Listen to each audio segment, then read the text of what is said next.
कोकणात लोकसभा निवडणूक कोण लढणार यावरून आत्तापासूनच धुमशान सुरू झालाय। उमेदवारी मिळाल्यास विनायक राऊतांचा पराभव करू असं सांगून दीपक केसरकरांच्या शिवसेनेनं जागेवर दावेदारी ठोकली आहे। शिवसेनेच्या या दावेदारीनं राणे कुटुंब लोकसभा लढवणार की नाही अशी चर्चा आता सुरू झाली आहे।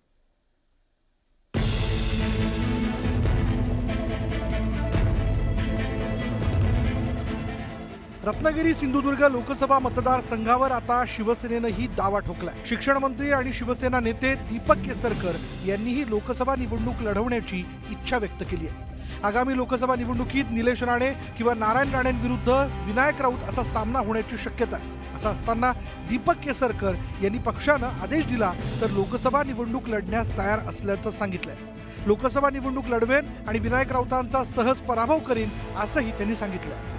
पक्षाने तशी जबाबदारी दिली तर मग त्यांचा पराभव करणं मला अनिवार्य ठरेल आणि त्याच्यामुळे जरी मनाला वाईट वाटत असलं तरी अशी जर कोणी जबाबदारी द्यावी, मला काही जबाबदारी नको आहे। मला वाईट वाटेल आपल्याच माणसाच्या विरुद्ध आपण का लढायचं, परंतु श्रीकृष्णाने सांगितलेलं आहे की युद्धामध्ये उतरला तर समोर जरी आपला भाऊ असला तरी ते युद्ध केलंच पाहिजे। विनायक राऊतांनी केसरकरांचं आव्हान स्वीकारलंय। जसा निलेश राणेंचा यापूर्वीच्या निवडणुकीत पराभव केला तसाच पराभव केसरकरांचाही होईल असं आव्हान त्यांनी दिलंय। येऊन ते पराभवासाठी आमंत्रण आहे त्यांच्यासाठी, ते त्यांना कळेल नेमकं चिन्ह कोणाचं असेल। कारण सर्वोच्च न्यायालयाचा निर्णय त्याने वाचलेला नाही आहे किंवा वाचला असेल तर तो डोक्यात गेलेला नसेल। त्यामुळे खरी शिवसेना ही मातोश्रीचीच आहे, उद्धवजी ठाकरेंचीच आहे।